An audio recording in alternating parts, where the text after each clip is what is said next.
Good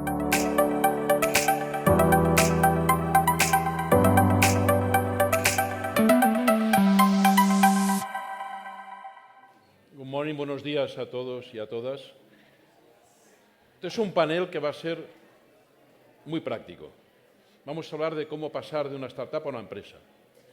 Vamos a intentar explicar cuáles son las dificultades, las fortalezas, y para ello hemos invitado al panel a 3 personas que tienen mucho que aportar, tienen mucho que informar, y queremos que sea un panel fácil, rápido, ágil, pero que los startuperos que estáis aquí hoy podáis ver un poco cuál es el tránsito para que de una startup uno haga una empresa y pueda crear empleo, pueda crecer, pueda tener branding, pueda introducir sus productos y pueda de alguna manera triunfar en un sector que no es fácil. Hemos invitado a este panel, lo voy a moderar yo, me llamo Santiago de Torres, mi compañía se llama Atris Health, es una compañía que luego brevemente explicaré lo que hemos hecho, pero ahora estamos cotizados en el mercado continuo. Es grande ahora, era muy pequeña antes y no hace tanto, y hemos hecho un recorrido de empresa. Y nos acompaña María López. María López es ingeniera de la Universidad de Zaragoza, montó una spin-off hace unos años sobre un tema apasionante que tiene que ver con la capacidad de transmitir online señales cerebrales, y hoy ya tiene 40 empleados y está transitando a una empresa. Y nos explicará un poco cómo lo ha hecho, cómo ha llegado a este punto y qué ideas tiene de futuro, ¿no? Luego nos acompaña Ana Polanco. Ana es la presidenta de la Asociación Española de Empresas de Biotecnología, una asociación que tiene más de 200 empresas, desde un laboratorio como Merck, donde trabaja ella, a startups que acaban de empezar.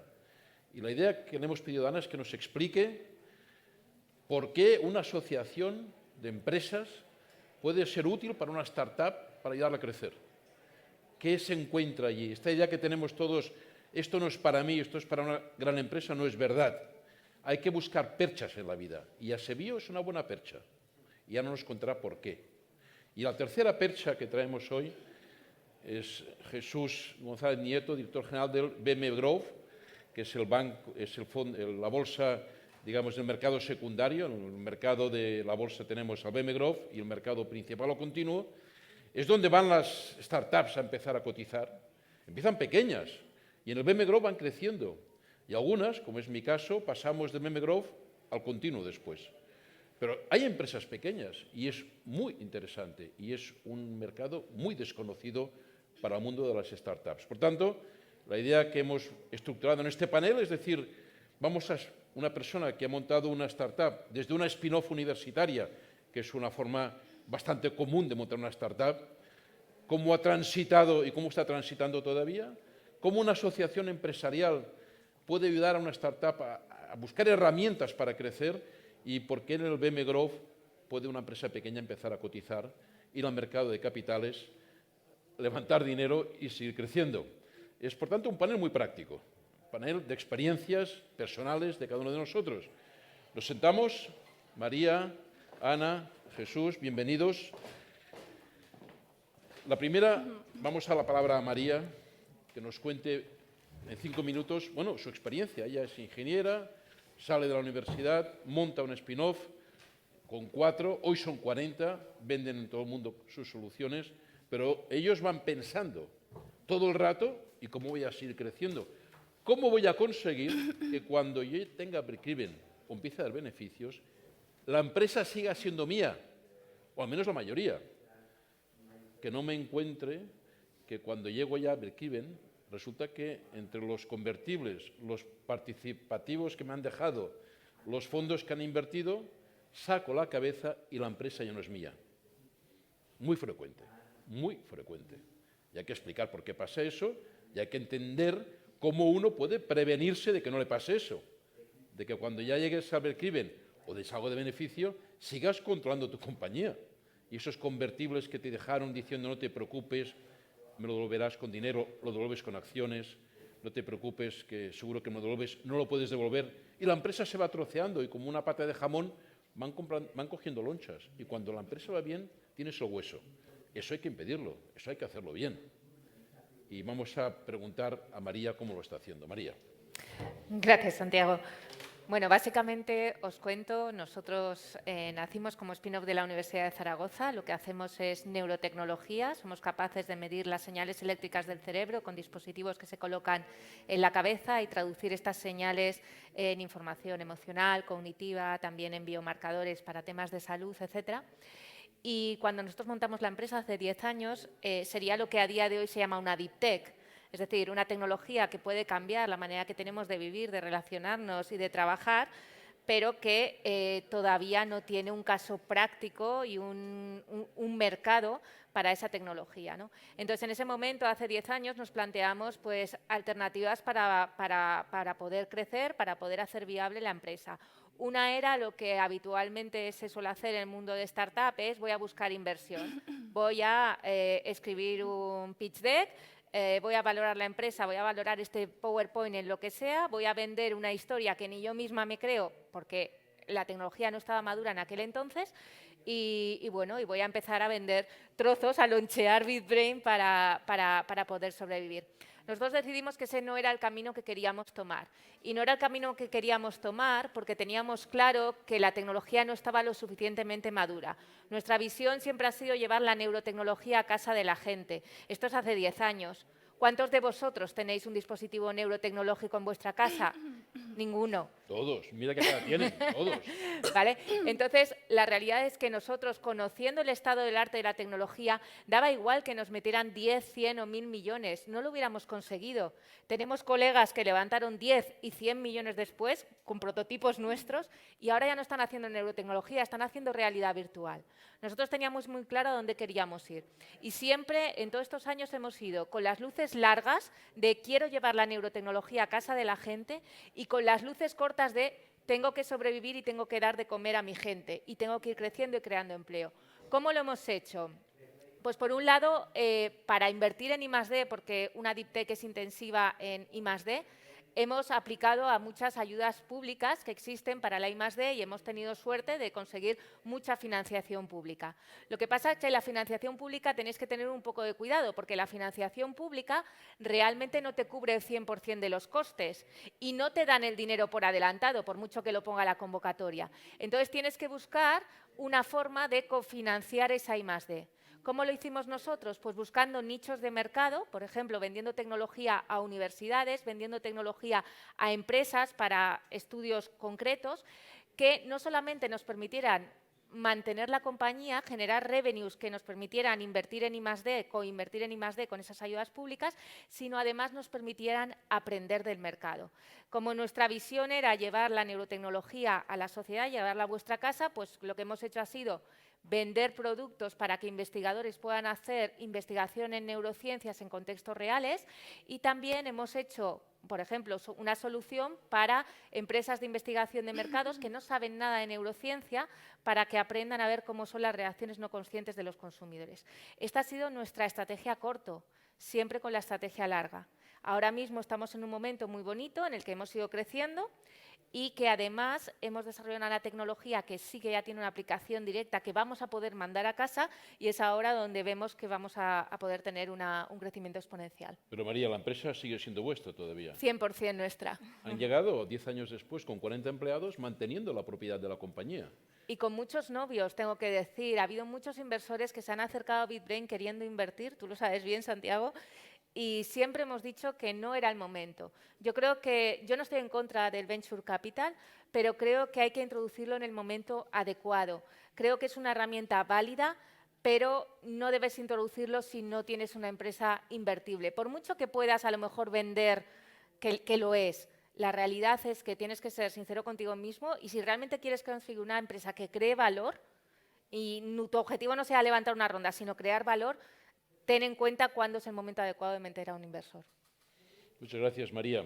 Ana, cuéntanos un poco, ¿cómo una asociación de empresas puede ayudar a una startup que se afilia a la misma y piensa que no es para ella, que esto es para empresas ya consolidadas? ¿Y qué puede ofrecer, en este caso Sevio, pero hay otras en el mundo, a las empresas que empiezan? Sí, bueno, muchas gracias, Santiago. Buenos días a todos. Yo represento a ASEBIO, es la asociación del sector biotecnológico español. Aglutinamos a 300 socios que operan en la biotecnología, ya bien sea en el área de salud o en el área agroalimentaria, medioambiental, industrial, etcétera. La primera pregunta se responde rápido. Más de la mitad de los socios de ASEBIO son startups y pequeñas y medianas empresas, pero no son las únicas. Tenemos en torno a un 15% que son grandes compañías multinacionales y, lo que es más importante, tenemos entre nuestros socios no solamente el sector empresarial, sino también el sector público. Forman parte de ASEBIO hospitales, centros de investigación y hoy estamos hablando también de inversión, inversores. Tenemos un grupo de capital riesgo.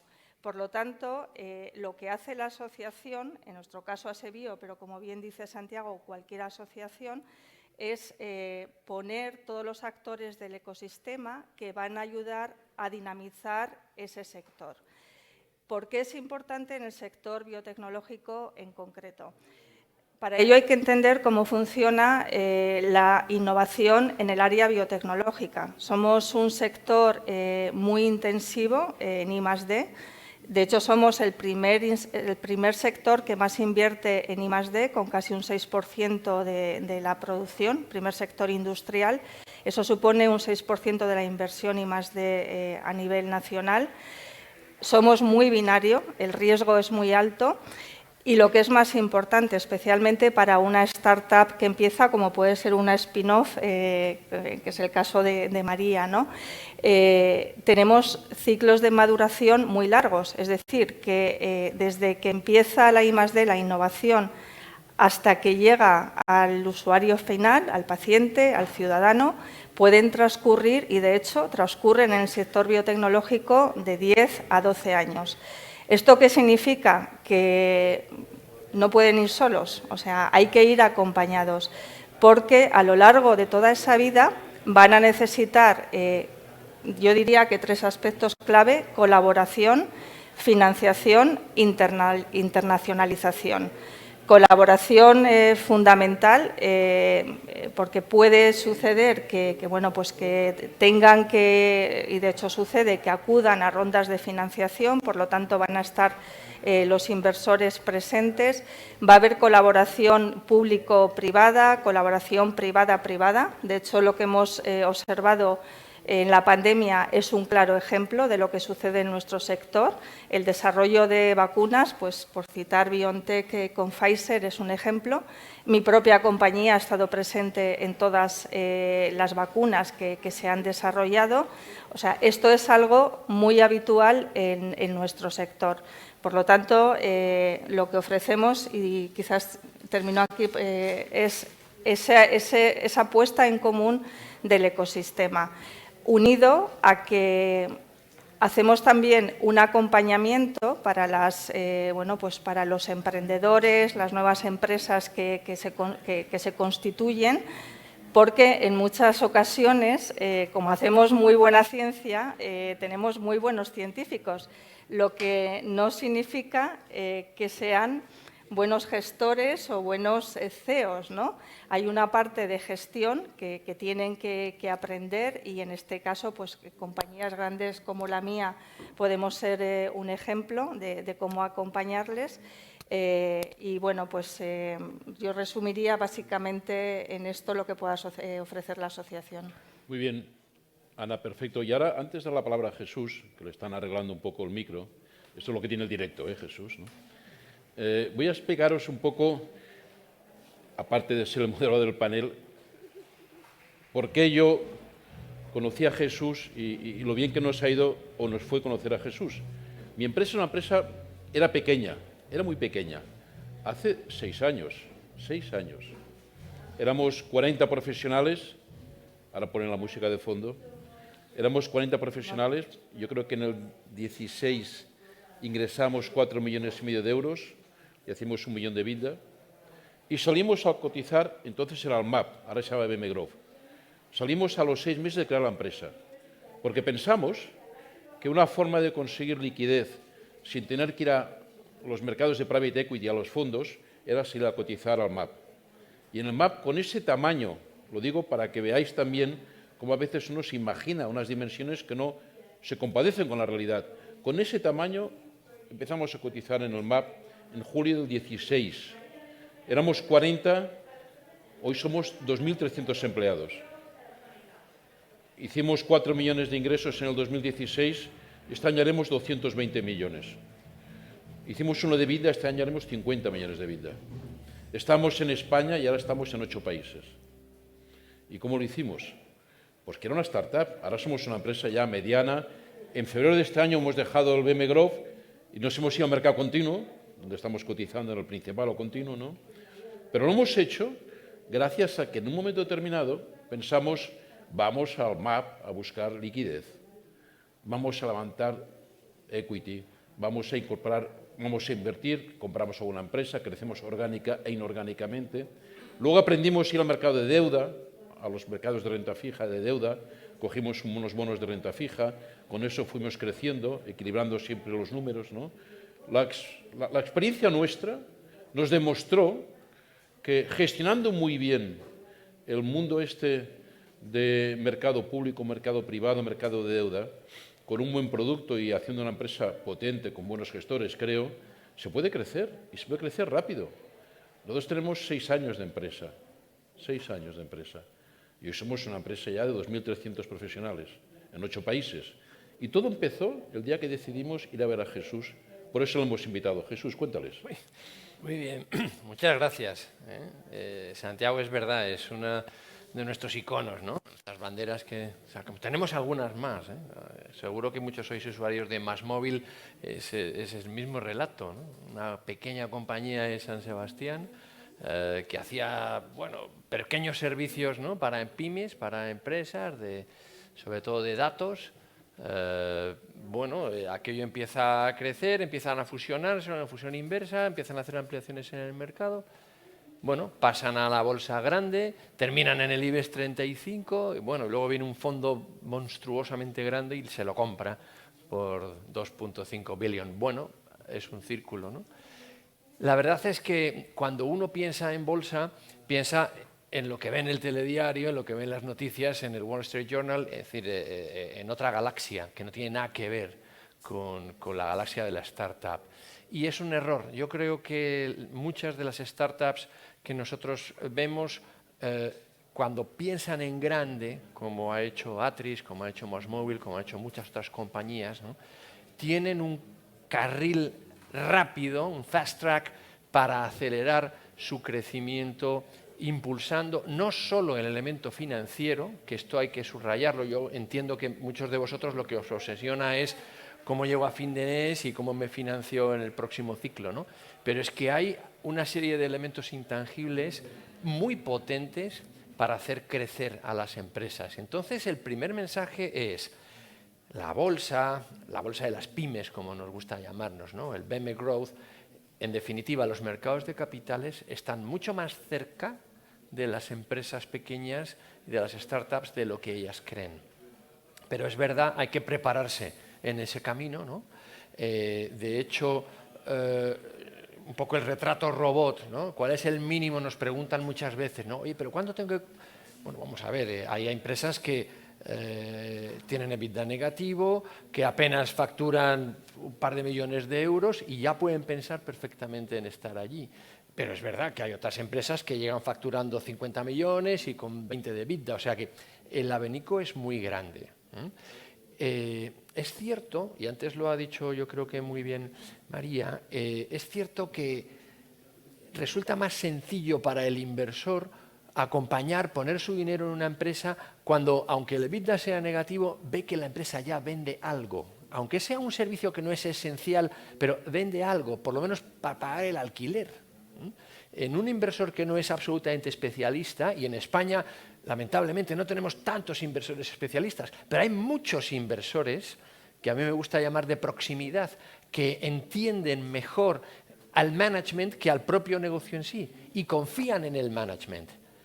Y después de tener el management, bueno, profundizan en el negocio y a partir de ahí aportan capital y además lo aportan de modo atomizado. Es decir, tú no tienes que confiar en que ese inversor financiero, private equity o venture capital, va a tomar un 25, un 30 o un 40 y cuando él se salga te va a arrastrar y tengo que vender.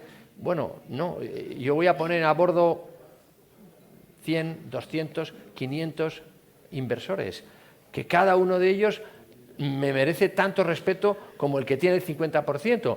Y eso hay que aprenderlo, hay que estructurar la compañía para que la información, la transparencia sea una nota básica en el día a día de la empresa. Y eso hay que estructurarlo, no se puede improvisar. No conozco ninguna empresa que no diga que no es transparente, todas son muy transparentes, como el agua, transparente. Pero luego resulta que la estructura y el día a día no les permite o no les ofrece, digamos, esa información que los inversores necesitan.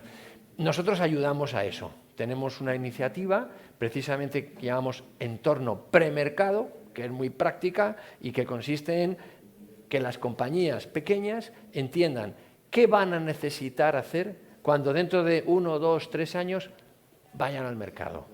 Y lo hacemos a lo largo de un ciclo, insisto, amplio, muy asequible para la empresa. En términos de tiempo me refiero, en términos económicos es insignificante.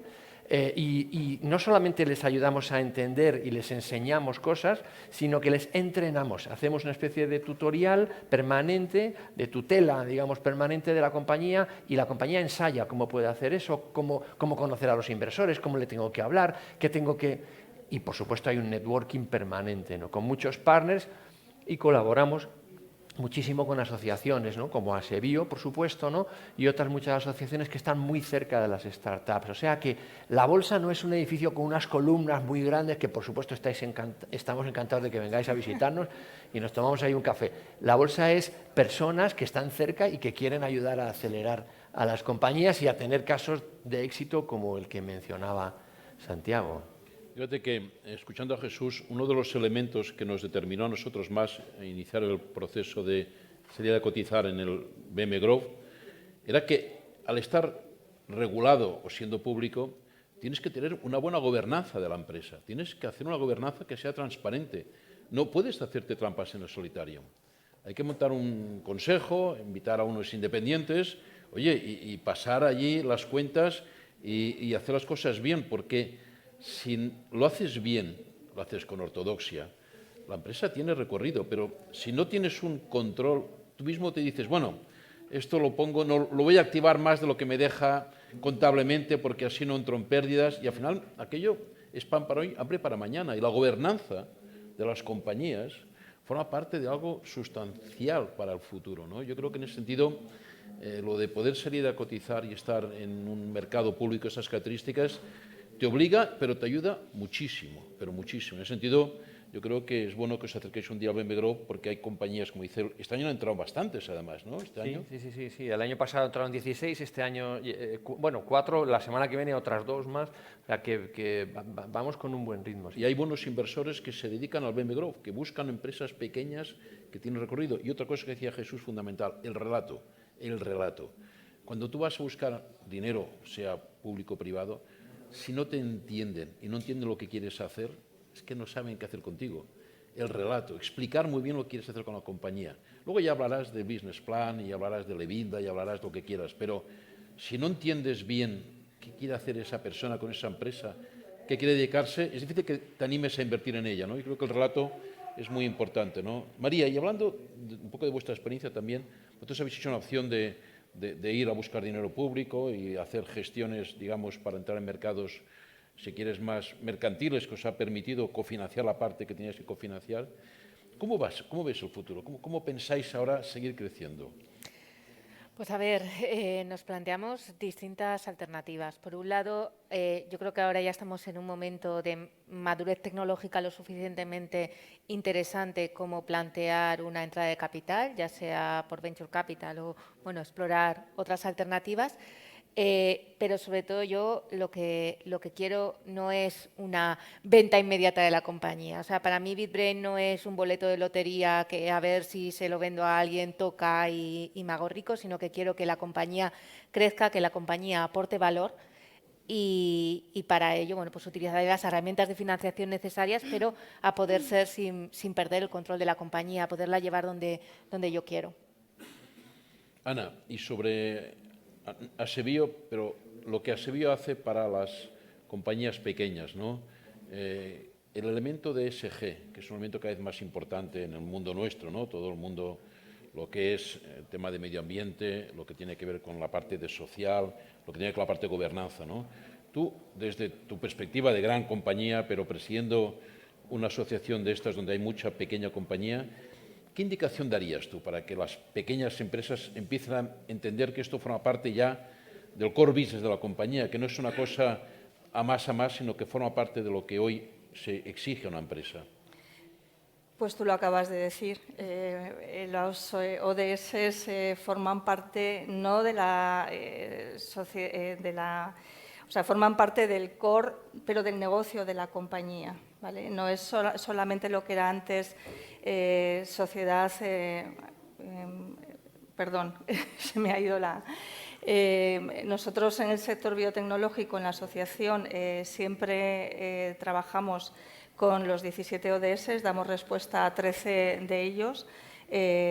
Ahora mismo estamos enfocados en la parte de salud, todas las empresas que trabajamos en salud, pero también en la transición verde, todo el desarrollo biotecnológico para el desarrollo sostenible ambiental, la agricultura, ODS 2 para paliar el hambre en el mundo, con, como digo, alimentos seguros y cultivos seguros. Todo ello tiene que formar parte de lo que tú decías, ¿no? Del relato, pero más allá del relato, de lo que es el core business de la propia compañía, incluyendo, yo diría, el ODS 5, ¿no? Ahora se está hablando en la mayoría de las compañías, las grandes también. Merck tiene un comité de diversidad, equidad e inclusión, el D&I que se llama, y trabajamos mucho en este área, ¿no? Creo que además cada vez tiene más relevancia, de hecho lo estamos viendo también a nivel del sector público, cuando, por ejemplo, en contratación pública se incluyen ya estos requisitos para poder acceder, ¿no? O sea, los requisitos medioambientales o de igualdad de género. Muchas gracias. Para acabar, solo yo quería transmitiros una imagen, ¿no? Que primero espero que haya sido útil, eso es lo más importante de toda la sesión, que haya sido práctico, que veáis que se pueden hacer muchas cosas y que hay muchas perchas desde donde colgar la camisa de tu idea. Y la imagen es un árbol. Un árbol es una imagen donde tú tienes una estructura con raíces, las raíces son profundas, las raíces son tu negocio, lo que tú sabes hacer. Estás en el mundo de la ingeniería, lo que sabes hacer, microchips, en el mundo del medio ambiente, ese es tu negocio, las raíces. Y luego tienes un tronco y una copa. El tronco y la copa es lo que vemos los demás. El tronco y la copa son qué accionistas tienes, cuánto capitalizas, qué EBITDA das, eso está bien. Pero si no tienes raíces potentes y el tronco y la copa son pequeños, cuando viene una pandemia sales disparado y desapareces del mundo. Hay que tener un buen tronco y una buena copa, tienen que verte, tienen que entender que eres un proyecto donde se puede invertir, lo gestionas bien, tienes un buen management, vendes bien lo que haces, pero tienes que tener raíces, ¿no? ¿Cuántas veces hemos visto proyectos espectaculares con raíces francamente débiles que a la mínima de cambio han salido volando? Y al revés, hay negocios con raíces inmensas, con unas potencialidades inmensas, con un tronco muy pequeño y una copa muy pequeña. No saben explicar, vender, transmitir la potencialidad de ese producto. El negocio son las raíces. El negocio es el tronco y la copa. Solo os recomendaría que cuidarais las dos partes del negocio, las raíces, el tronco y la copa.